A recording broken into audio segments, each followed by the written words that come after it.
Olá, aluno, tudo bem? Alunos e alunas. Então, sejam bem-vindos à nossa aula de fisiopatologia e anatomia patológica. Lembrando que são aulas online, de forma especial, para que a gente possa trazer, encurtar esse caminho entre nós, professores e alunos, e que essa atividade ela está descrita lá no Google Class, na sala de aula, e que a gente consiga cada vez mais ter esse aprimoramento, ok? Então, sejam todos bem-vindos. Pessoal, hoje nós vamos falar na primeira parte sobre síndromes genéticas e na aula que vem sobre infecções das partes moles. Tá? Então, quais as fisiopatologias nós vamos estudar nesta segunda-feira, dia 30, e depois no dia 6, as infecções das partes moles. Então, hoje nós vamos estudar síndromes genéticas, algumas síndromes genéticas, e na próxima aula nós vamos estudar infecções das partes moles, sempre com uma tarefa no final. Pessoal, antes de mais nada, antes de começar essa aula de fisiopatologia, eu quero lembrar a todos vocês para que revisem lá no teu livro de biologia, inclusive tem um material que eu enviei no e-mail de vocês, um material de fisiopato, um material revisando aí, eu mandei no e-mail antes da gente ter essas aulas online, sobre cromossomos. Então é interessante você lembrar, fazer uma revisão sobre células, sobre cromossomos, sobre DNA, né, sobre as alterações de euploidias, para que você possa acompanhar um pouco melhor a nossa aula aqui das síndromes genéticas, tá bem? Então, continuando, o que são as síndromes genéticas? Qual que é a principal característica, qual que é a principal alteração? Então, as síndromes genéticas, elas são alterações cromossômicas, onde a partir de um número de cromossomos, seja a mais, seja a menos, a partir de uma alteração cromossômica lá no cromossomo, nos diversos números, né, de cromossomos, seja um par sexual ou não, a gente vai ter alguma alteração. Então, essa síndrome vai ser um conjunto de fatores, um conjunto de alterações, com cada uma com as suas características, que a partir dessa síndrome, desse conjunto de alterações, de sinais e sintomas, a gente classifica essa alteração. Como, por exemplo, a gente vai chegar lá, claro, no slide, mas a partir, por exemplo, da trissomia do 21, né? Trissomia do 18 ou alteração no cromossomo 18, você tem características de cada cromossomo e a alteração no que isso acontece, de que forma isso ocorre no ser humano, ok? Quero lembrar também alguns exemplos que nós vamos citar aqui.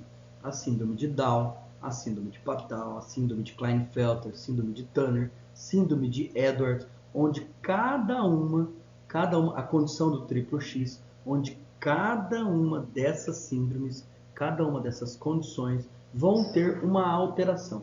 Sempre lembrando que em fisiopato a gente estuda sinal clínico, sintomas, como isso se manifesta, de que maneira essa síndrome se manifesta, como a gente pode fazer a prevenção, como a gente pode eventualmente evitar, lembrando que na maioria das vezes, principalmente nas síndromes, a gente tem um acometimento maior num X fator, ou seja, em mulheres acima dos 35 anos, por exemplo, tais síndromes acometem mais, né? Sempre lembrando também que isso são probabilidades, isso são perspectivas, não quer dizer que essa mulher acima de 35 anos, que fuma, ou que eventualmente tem alguma característica, vai ter a síndrome X, Y, Z, ou vai desenvolver, ou até mesmo vai ter uma gestação com essas características. É sempre muito importante lembrar que são probabilidades, são possibilidades, e que o cariótipo é um dos exames mais utilizados, né? O cariótipo genético, onde a gente faz um mapeamento genético, ele é o principal determinante para se citar que tipo de síndrome que é, além das manifestações clínicas, além das manifestações fisiológicas e das manifestações físicas também, né? Das más alterações, das más formações. Então, dentro dos exemplos das síndromes que eu já citei aqui, é sempre muito importante que a gente saiba caracterizar cada uma, unir né, reunir, elencar, citar quais os fatores estão envolvidos e a partir daí então determinar qual síndrome nós temos. Tá? Temos ainda aí a condição do duplo Y também, tá bom? Pessoal, a fórmula genética, inicialmente, que a gente coloca nos cromossomos, elas são separadas por vírgula, segue o sexo do indivíduo atingido, mais o par cromossômico que ocorreu essa alteração. Então, um exemplo, 47XX mais 21. Então, vou ler que o indivíduo do sexo feminino com síndrome de Down, por quê? Porque ele foi justamente no cromossomo 21, apresenta, né, com síndrome apresenta 47 cromossomo devido à trissomia do 21. Então, lá no cromossomo 21, ele teve essa trissomia. Sempre lembrando que aqui a gente cita a característica biológica. Então, se ele é XX, eu tenho um indivíduo caracterizado do sexo feminino. Isso é muito importante, ok? Então, eu quero mais uma vez lembrar que toda citação aqui que a gente faz, com o exemplo do cromossomo, se ele é XX, sexo feminino, ou XY, sexo masculino, é determinado pela característica biológica.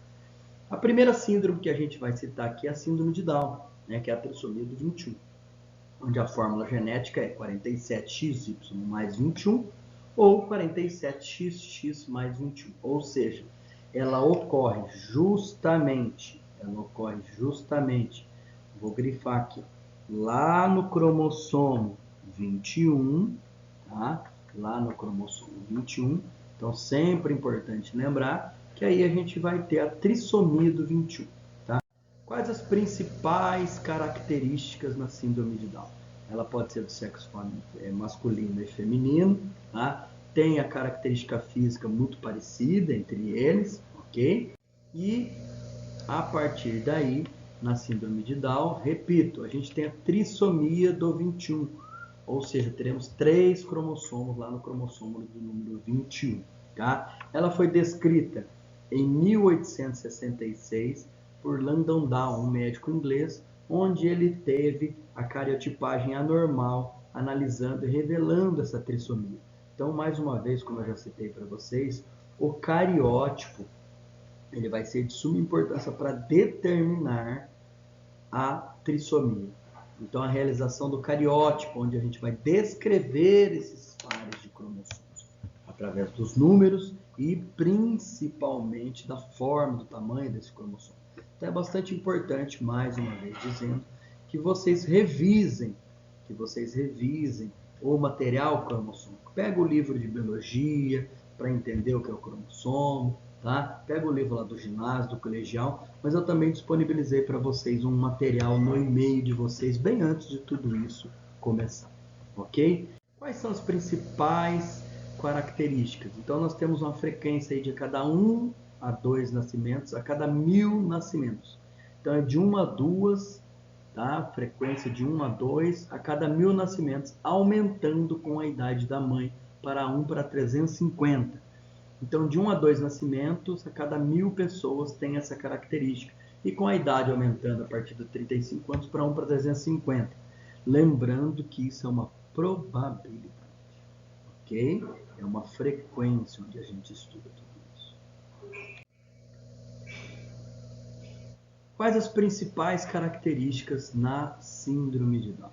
Lembrando que uma característica ela pode ser mais significativa, pode aumentar conforme o indivíduo, conforme o acometimento de cada um. Eu vou explicar isso agora primeiro na síndrome de Down e depois vocês já vão saber que essas características podem variar, aumentando ou diminuindo conforme o indivíduo. Então, falta de crescimento, retardo mental, tá? As orelhas são anormais, o sulco palmar é diferente, ele tem uma característica bem peculiar da síndrome de Down. A face larga e achatada, pregas epicântricas, fenda palpebral inclinada, o palato ele é pequeno, a língua grande sulcada e algumas anomalias dentárias. Mais uma vez citando que esses indivíduos têm variações conforme a incidência e principalmente como isso caracterizou esse indivíduo.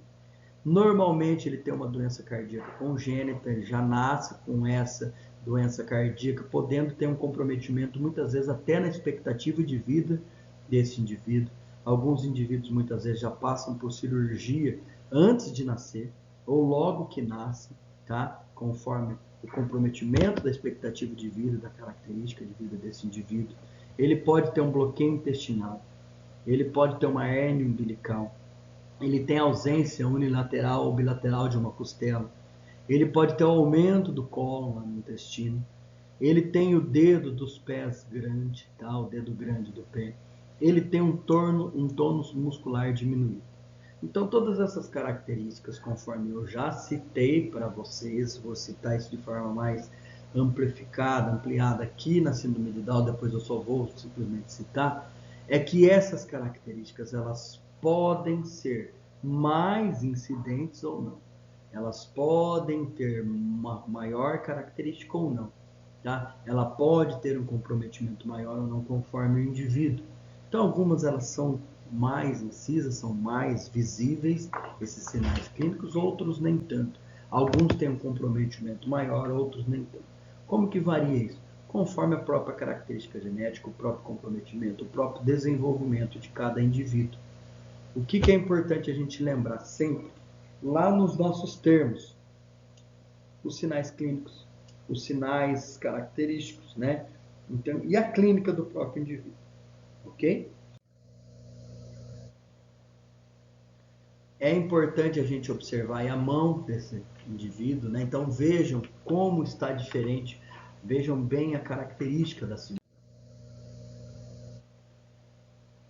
Depois nós vamos falar da síndrome de Edwards. Na síndrome de Edwards, nós temos a trissomia do 18, onde a fórmula genética é 47XY mais 18 ou 47XX mais 18, ou seja, a síndrome de Edwards acontece no cromossomo 18, podendo ser do sexo masculino ou feminino. Esse indivíduo, então, através do cariótipo, vai se determinar que ele é da síndrome de Edwards, podendo ser do sexo masculino ou feminino, lá na trissomia do 18. Na síndrome de Edwards, na característica do trissomia do 28, quais as principais características, citações nós vamos fazer? Primeiro, a frequência. Nós temos um nascimento a cada 3.500 a 8.000. Então, de 3.500 a 8.000 nascimentos, nós podemos ter a frequência de um nascimento, aumentando também com a idade materna, tá? Aumentando também com essa idade materna. 95% dos fetos são abortados espontaneamente, ou seja, a gente nem chega a ter o nascimento dessa criança. Ela já tem um aborto lá na formação, e depois nas características nós vamos entender um pouco mais por quê, tá? Principais características na síndrome. Indicador maior flexionado sobre o dedo médio e dedo mínimo, flexionando sobre o anular. Genitais externos anormais, anomalias renais, então ele tem características renais muito significativas, tá? Anomalias renais muito significativas que muitas vezes comprometem a vida desse indivíduo, por isso que muitas vezes você tem um aborto, tá? Mãos fortemente fechadas e pés em cadeira de balanço, orelhas dismórficas e de baixa implantação. Então vocês vejam que muitas vezes a característica fisiológica ela incide totalmente na expectativa de vida desse indivíduo, podendo ter esse indivíduo então até um aborto. A mulher muitas vezes durante a gestação já tem um aborto, tá? Um retardo mental muito significativo e de crescimento. Então o comprometimento, a expectativa de vida desse indivíduo é muito baixa, muito pequena. Na síndrome de Patau, né, nós temos a trissomia do 13, onde a fórmula genética vai ser 47XX mais 13 ou 47XY mais 13. Então, mais uma vez citando, na trissomia do 13, eu voltei então a síndrome de Patau, onde a fórmula genética vai ser 47XX ou XY, né? no cromossomo número 13, ok? Na trissomia de Patau, a frequência é de 1 nascimento a cada 4.000 a 15.000 nascimentos. Então, de 4 a 15.000 nascimentos, eu tenho uma frequência de 1 com síndrome de Patau, aumentando com a idade materna. 45% desses nascimentos morrem antes do primeiro mês de vida. Então, vocês vejam que a expectativa de vida é muito baixa, principalmente pelas características que acompanham essa síndrome, que nós vamos citar logo aqui à frente. Tá? Pessoal, eu quero lembrar que eu tirei algumas fotos, por se tratar de algumas fotos mais, como é que eu posso dizer assim, algumas fotos mais gritantes, né? Um pouco mais agressivas, então eu tive o cuidado de tirar essas fotos, mas todas as fotos das trissomias, das síndromes, vocês encontram nos livros, nas literaturas, tá? Também está disponível no slide que eu mandei para vocês anteriormente pelo e-mail. Só tive o cuidado de tirar aqui para a questão dos comentários que a gente acaba fazendo, né? Pela questão das informações que a gente acaba passando, para evitar mesmo algum problema maior, tá? 90% das pessoas que têm essa síndrome, dos nascimentos, morrem antes dos 6 meses, no caso das crianças, né? Elas morrem antes dos 6 meses de vida. Então, vocês vejam, 45% morrem antes do primeiro mês de vida e 90% antes dos 6 meses. Então, a expectativa de vida baixíssima. E ainda, mais de 5% morrem antes dos 3 anos. Então, a gente tem aí uma expectativa de vida muito baixa e a continuidade da vida muito complicada. A síndrome de Patau tem como característica retardo mental e motor, microcefalia, anoftalmia ou microftalmia, ou seja, ela tem a visão bastante prejudicada. Tá? Nariz achatado, lábio e o palato fendido com aquela marca, né, com aquela característica também, orelhas dismórficas de baixa implantação e ainda surdez. Então, todas as características que prejudicam bastante a qualidade de vida, se assim continuado desse indivíduo, né, desse nascimento, e ainda as mãos e os pés com polidactilia, ou seja, com vários dedos, com mais de um dedo. Tá?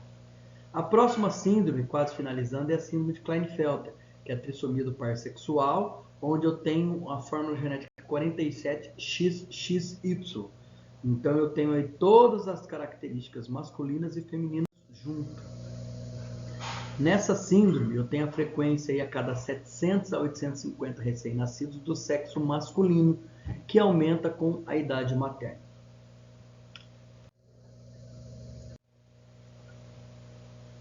As características principais na síndrome de Klinefelter, eu tenho aí a alta estatura, o físico um tanto quanto feminino. Então veja, como eu tenho o Y, eu caracterizo ele biologicamente como masculino. Tem um QI levemente prejudicado, pouco crescimento de barba, tendência a perder pelos no tórax, desenvolvimento de mamas, ainda pelos pubianos no padrão feminino e atrofia testicular. Então veja que eu tenho todo um padrão feminino e masculino misturado, né, em conjunto. Então a gente tem a característica masculina devido ao Y, mas também algumas características femininas, tá? Por último, aí citando, tem a condição do duplo Y e do duplo X. Na condição do duplo Y, eu vou ter a trissomia do par sexual 47XXY, tá? Ou seja, eu tenho a trissomia no par sexual, ok?